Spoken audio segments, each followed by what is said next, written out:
Pemirsa apa kabar? Mari kita ikuti warta berita PTS tanggal 13 Agustus. Taifun Podul telah mendarat di Taiwan dari Taitung. Di area masuknya taifun, angin kencang mulai terasa, mengakibatkan pohon tumbang, saluran air meluap sejak pagi hari. Sementara itu, kaca jendela kantor pemerintah Taitung pecah, tertiup angin kencang. Angin kencang membuat pot di sepanjang jalan berserakan. Desa Taimali di Taitung tempat masuknya taifun telah melaporkan bencana. Hujan berkala turun di area perkotaan Taimali. Angin juga mulai kencang. Pohon tumbang memenuhi jalan bebas hambatan nomor 1. Air hujan bercampur lumpur di selokan Dusun Tawang mulai meluap. Kantor pedesaan memasang kantong pasir untuk mengalihkan air. 因为浪大那已经靠近岸边了，所以那个舞台岌岌可危。 Panggung Festival Musik Bahari yang semula akan digelar tanggal 16 ditelan ombak besar. Sementara itu lembaran seng tertiup angin dan jatuh di jalan bebas hambatan nomor 9 pada ruas jalan Cianhe. 台风洋流犹如小钢炮一般的结构，登陆点附近可能会有16级以上的毁坏性强阵风。台九线沿岸首当其冲，现场已经卷起大浪，高度几乎超过消波块。 Pemkot Taitung melaporkan bahwa kaca kantor hancur terhempas angin. Warga Dusun Cinlun yang cemas akan bencana akibat angin kencang di masa lalu juga menyimpan tenda mereka lebih awal. Sejumlah wisatawan pun terpaksa mengakhiri agenda perjalanan lebih awal. Taifun Podul masuk lewat Taitung pada siang ini dan berpotensi menimbulkan angin kencang level 16 di area sekitar mata taifun. Warga diimbau selalu berhati-hati. Taifun Podul menerjang Taiwan. Cakupan lingkaran badainya meliputi wilayah Hualien, Taitung, dan Yunlin ke selatan pada pagi hari. Pusaran taifun mendarat di Taimali, Taitung sekitar pukul 1 sore. Orchard Island yang terdampak parah sempat mencatat angin kencang level 17. Pusaran Taifun Podul menyentuh kawasan Taitung pagi ini dan berdampak terhadap Orchid Island yang mencatat angin kencang level 17. Seluruh pulau diselimuti badai. Walau berada di dalam rumah, warga pun dapat merasakan kekuatan taifun.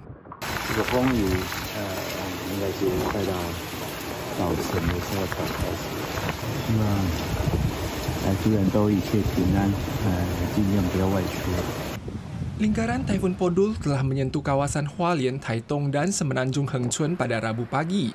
CWA menyatakan hujan akan semakin deras seiring mendekatnya taifun, sehingga mengeluarkan peringatan hujan lebat untuk area pegunungan Hualien, Taitung, Kaohsiung, dan Pingtung. Hujan lebat juga berpotensi turun di Chiayi, Tainan, dan Semenanjung Hengchun. 降雨的部分则是以东半部还有在山区的部分降雨是比较多的，其中最大的日累积雨量出现在兰屿，有达到166毫米哦。 CWA menjelaskan bahwa pergerakan Taifun Podul sangat cepat. Taifun masuk lewat Taitung sekitar siang ini dan melintasi angkasa Taiwan, lalu keluar dari Tainan menuju laut pada sore harinya.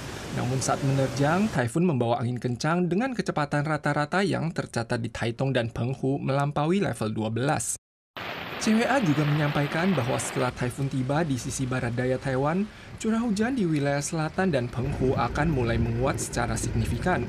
Hujan deras melanda Chiayi ke selatan, terutama di Kinmen yang mendapat curah hujan agak besar hingga Kamis pagi. Dan taifun baru akan berangsur menjauh pada Kamis sore. Wilayah pegunungan Kaohsiung dan Pingtung mengalami bencana parah pada taifun tandas melanda Taiwan beberapa waktu lalu. Menghadapi taifun Podul kali ini, kedua daerah meningkatkan kewaspadaan. Lebih dari 2.000 warga di pegunungan Kaohsiung dievakuasi, sementara Pingtung melakukan evakuasi preventif di desa Santimen. Warga distrik Taoyuan Kaohsiung memanfaatkan waktu hujan masih kecil untuk menampung air. Pekan lalu hujan lebat telah merusak parah wilayah pegunungan dan beberapa sumber air di sini. Mengantisipasi curah hujan tinggi di pegunungan Kaohsiung, 2.200 warga di distrik Taoyuan, Maolin, dan Namasya telah dievakuasi sejak tanggal 12 sore. Selain itu, desa Santimen di Pingtung sebelumnya juga terdampak parah. Kondisi jalan masih mengalami longsor. Meskipun telah diratakan dengan semen, jalan tersebut masih belum dapat dilalui kendaraan. Khawatir Taifun Podul kembali menimbulkan bencana, Pemkab segera melakukan evakuasi preventif seluruh daerah. Harga sayur melonjak akibat dampak taifun beruntun. warga beralih membeli sayur umbi-umbian. Perusahaan pemasaran produk pertanian Taipei menyatakan dampak Taifun Podul dan dampak Taifun Danas serta hujan berturut-turut ditambah ekspektasi warga, harga rata sayur per kilogram kemarin mencapai $69. Hari ini turun sedikit menjadi $63. Taifun Podul menyebabkan harga sayur daun di pasar tradisional melonjak. Seikat daun bawang dibanderol $380, kubis sekitar $60 per cin. Warga pun beralih membeli sayur jenis umbi-umbian. Meskipun terdapat harga promo 3 bungkus $100, porsinya lebih sedikit. Bahkan sebagian tetap dijual $50. Ekspektasi konsumen juga memengaruhi harga sayur melonjak. Diprediksi mulai 15 Agustus akan diterapkan langkah stabilisasi harga dengan paket 13 jenis sayur seharga $699 tanpa ongkos kirim. Seorang pria berusia 50-an tahun terinfeksi brusellosis setelah berwisata ke Xinjiang, Tiongkok dan sempat kontak fisik dengan ternak. Untungnya ia kini telah sembuh. Sementara itu tercatat kasus impor pertama tularemia lokal di wilayah selatan dalam 3 tahun terakhir. Keduanya tergolong penyakit menular antara hewan dan manusia. Seorang pria Taiwan berusia 50-an tahun yang tinggal di wilayah utara sempat memiliki kontak dengan domba dan kuda saat berwisata ke Provinsi Xinjiang pada April tahun ini. Dan ia mengalami gejala demam dan meriang usai kembali ke Taiwan pada awal Juli. Setelah berobat 5 kali, ia didiagnosis terjangkit brusellosis. Pusat Pengendalian Penyakit menyampaikan, brusellosis merupakan penyakit zoonosis menular dengan masa inkubasi paling lama 5 bulan. Ini juga merupakan kasus pertama di Taiwan dalam 1 dekade terakhir. 如果有到布氏杆菌的一个病的一个流行的一个地区呢，要避免呢食用一些没有煮熟的一个肉类，或是没有消毒过的一个奶类。 Taiwan mencatat 1 kasus positif tularemia lokal dalam 3 tahun terakhir yang dialami seorang wanita usia 70-an tahun di wilayah selatan.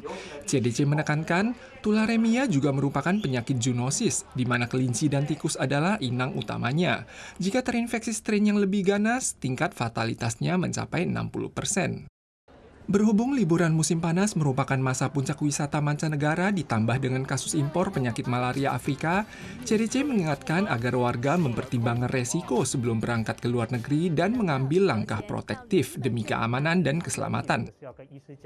Pemirsa sekalian, sekian wadah berita dari PTS. Kita sual lagi di lain kesempatan. Sampai jumpa.